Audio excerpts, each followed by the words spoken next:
All right, so we got the top 10 deadliest animals in Warhammer 40k.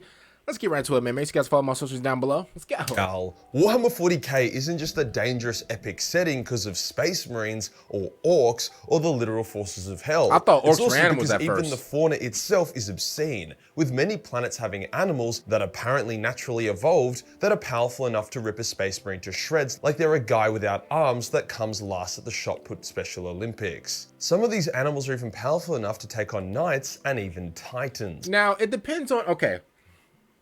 I can't imagine like the only animals that I can only imagine that you know he's gonna say is like a lion. I don't know, like a, I don't know, like a bear maybe, lions. I'm talking about like actual threats to like humans. You know what I'm saying? I don't know, like it could be like it could be legit be like any animal, but like at the same time I'm not. That's like those are the animals you know who I'm really expecting. So let's just see. Which is pretty dope and definitely worth talking about. And no, they aren't all from Catachan. Also, yes, new studio. I've now moved place and have more room and depth to play with, on top of me also being about to invest in a bunch of fancy new gear, so expect better lighting, cinematography, and audio in the coming weeks to help mask how shit my content actually is. Facts. That's real life. One downside is that all the sponsored segments I recorded in my old studio for this month are now going to look super jank. For example, before we get started, you are probably scratching your head wondering what to get your friends and family for Christmas. Animals that are not sentient and were not obviously bioengineered to become beasts of war. Although with the monsters on this list, there isn't much you could do to engineer them that would make them more dangerous. Oh, let's get into it. Let's go, man. Let's go, let's check it out. Our number 10 on this list will make you laugh whilst also framing how absolutely ridiculous the power level of this list will get to. Is that a gator? As a number 10 spot is a Croalid, a warp-capable large crocodile that can ruin your day at any point because it can literally teleport through hell on a whim. Now while they- Yo, bro, crocodiles, alligators, bro, whatever you want, bro, vicious. Vicious, bro. Especially the alligators in like Florida, bro. Yo. They're so fast because you would think like the way they walk, you would think that like alligators, they're not fast. Man, them things got some speed to them, bro. When they start moving, they move. Man, woo! Aren't super dangerous, probably a bit more. And look how many teeth he got. Look how much teeth he got. Yo, look how much teeth he got. Oh my lord, you got the chompers. Aggressive and deadlier than the largest saltwater crocodile on Earth, which to be fair makes them pretty fucking deadly, but it's how much of a meme they are that gets them on this list. Like how the fuck do these guys even evolve? Their teeth never stop growing, which means that instead of dying from old age, old Croalids will die from their teeth growing through their head and puncturing their brain. What? Killing them. Bruh. When they get cut open for an autopsy, there is zero organs or biological matter which would allow them to perform warp jumps or create a Gellerfield, yet they can still get through the warp without issue. Bro, their only way of dying is that their teeth grows out too much. That's nasty work. That's crazy. That's literally crazy.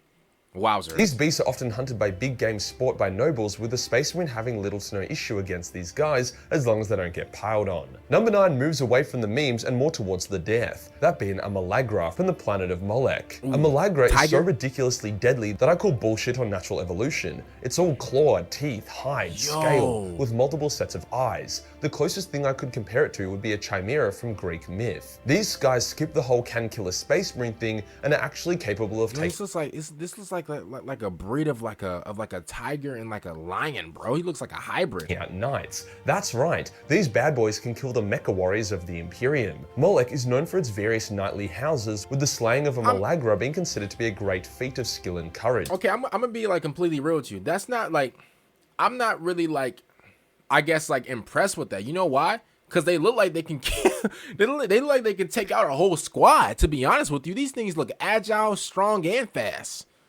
Bro, look at this dude.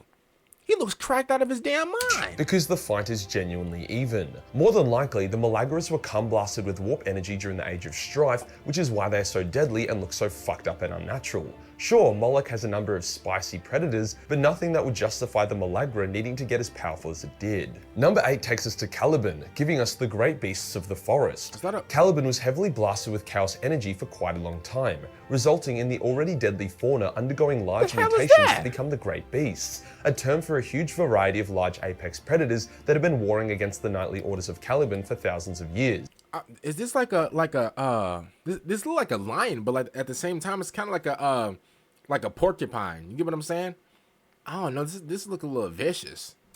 To take out a great beast, an entire force of trained, power-armored knights with heavy weapons would be needed. Chief amongst the great beasts was the Calibanite lion, a beast that was famously killed by Lionel Johnson, with Zariel also slaying one during his use of the war. While many Primarchs conquered their worlds via killing an entire enemy culture, the lion's war to claim Caliban was against the great beasts, taking years and thousands of knights to slowly but surely drive the beasts to extinction. However, the great beasts of Caliban look like a walk in the park compared to number 7 on this list, the Catachan Devils. These gigantic Spider? Oh, hell no. Scorpions are absolute nightmare fuel. Hell no. With them reaching up to 30 meters in length. That is fucked. That is nasty work. That is 2 commercial buses in length. Did I mention that they could also burrow underground and attack you from below? Well, they can do that. They can kill you with their maws, claws, and stinger, or just by giving you a heart attack from seeing a 30-meter long death monster charging at you. The Devils have been known to actively target guardsmen. Bro, look at their body. Yo, real quick. Yo, I thought this was it. Yo, I look to the left, there's more of it. It's like a centipede mixed in with like a spider a little bit. Oh, hell no. This image right here is making me itch. Yo, you ever look at something and like it kind of like makes you like itch your body a little bit? That's what that made me do. Seeing a 30-meter long death monster charging at you. The Devils have been known to actively target guardsmen tank companies, often wiping them out. They are so deadly that the Imperium has put a lot of resources in attempting to tame or train them, which always ends badly. However, some Imperial worlds that get invaded often or feel as if they will get invaded will deliberately release the Catachan Devils into the wild. So when invading forces land their ships on the outskirts of cities to begin to siege, they will disturb the Devils' nests and then get turbo-fucked to death. Number 6 on this list is probably the most unassuming but arguably the most deadly, the Catachan Barking Toad. This creature doesn't have claws or fangs or ambushes and hunts people, but it's the only thing on this list so far that could easily kill a Primarch, an entire Space Marine chapter, and a Titan. That is because if you startle or scare it, it will explode, releasing the equivalent of the Life Eater virus within a 1 kilometer radius. I don't see how that is remotely good for the Barking Toad, as it also dies in the process, so how the fuck does it evolve to do that? But I'll suspend my disbelief because— So like, you tell me that like bro, if you're like walking through like the forest or something like that, bro, bro, you walking, and yo, you step a little too close to this thing and all you hear is a ribbit and it explodes. Yo, how is that your fault? How is that your fault? Of how funny it is. Just remember, whenever you see a barking toad, do not boop the snoot. For number 5, the planet of Nocturne is not a very nice place to live. It's full of volcanoes and fire. However, that is nothing compared to the danger of the great salamanders that live beneath the earth. Nocturne has a shitload of various different types of salamanders. I like this. I like this one right here. What's his name? Salamander? Yeah, I like this one. Yeah. Including the green ones in power armor that love hugs. I like this However, one. the great ones that live underground are on another level. This is my favorite animal. They rarely emerge from their slumber. However, when they do, shit gets fucked. Dozens of meters long and with nearly impenetrable hides, these monsters are strong enough to take out entire Space Marine armies. When the Death Guard invaded Nocturne during the Horus Heresy, with hundreds of Astartes and tanks, they marched over the top of a great salamander den. The beasts awoke in a rage and emerged onto the surface, attacking the Death Guard. It was a massacre as the salamanders tore through tank columns and power armor with ease. Then the loyalist green salamanders also attacked, hammer and anviling the Death Guard between 2 types of salamanders. When I read about how matched the Death Guard were by this fauna, I was shocked, and it actually inspired this video. Number 4 is pretty similar to number 5, the mega dinosaurs of Pythos. Pythos was an unnatural world full of extremely over-the-top apex predators. What the hell am I looking at? Smaller beasts were capable of killing Space Marines. However, when their mega dinosaurs appeared, shit was fucked. This looks kind of nasty if you think about it. This looks kind of yo. This looks a little I don't know. This looks like weird a little bit. It's like a dinosaur mixed in with like a. It has like the patterns of like a tiger, but like I'm gonna be honest with you, this is actually kind of disturbing. Yo, this is rubbing me the wrong way. Dinosaur was the size of a skyscraper and could one-shot dreadnoughts. It took concentrated heavy weapons fire to their head from dozens of space marines to take them out, in which case their massive bodies collapsing would reap its own level of death. In the final battle of Pythos, when the Iron Hands took on Mardale the Demon, it was actually the mega dinosaurs that fucked up the space marines, not the demon or his army of cultists. There are times where I don't think GW realized just how large they are making some of their animals. Bro, GW, they be making anything.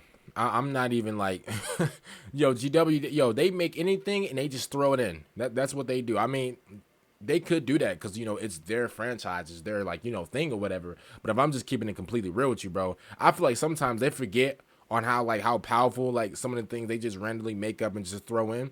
That, like, it kind of, like, contradicts, like the power scale. Like, I don't even think Warhammer has a power scale. I'm gonna be honest with you, bro.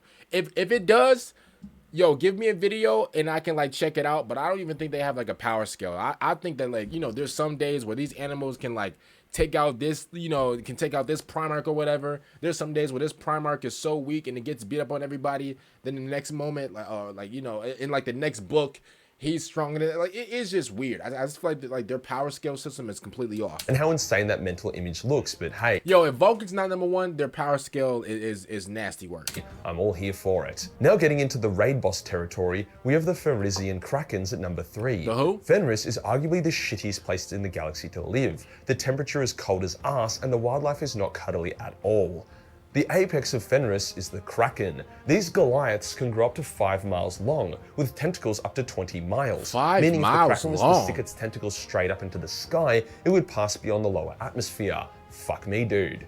The Kraken's teeth are so sharp and strong that if slain, the teeth are used to create frost blades, legendary swords that even Leman Russ himself uses. There is a legend that the father of the Krakens is so big that its tentacles surround the planet under the ice, which is giving me some serious thalassophobia, which I'm not here for, so let's move on. What does that mean? Yo, does anybody know what that means? I got, well, I used to have, like, tribophobia, but I kind of grew out of it a little bit. But, yo, what is galassophobia? What is that, yo? Can somebody Some explain that? animals actually live and thrive in the void of space, including the gargantuan void whale at our number 2 spot. These beasts are the length of a fucking planet, around 12,000 miles, and they have their own ecosystems and even atmospheres due to their insane size. They swim through the void and can also enter the warp at will for travel around the galaxy.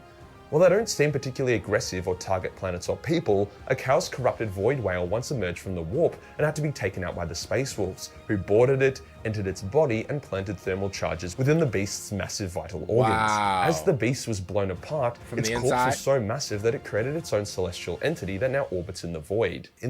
Now for the deadliest animal in the entirety of Warhammer 40k. Okay. A beast so fucked up it literally targets full-size warships as its prey. Or no? We have the Void Kraken. Although not as large as a Yo, I thought I was onto something.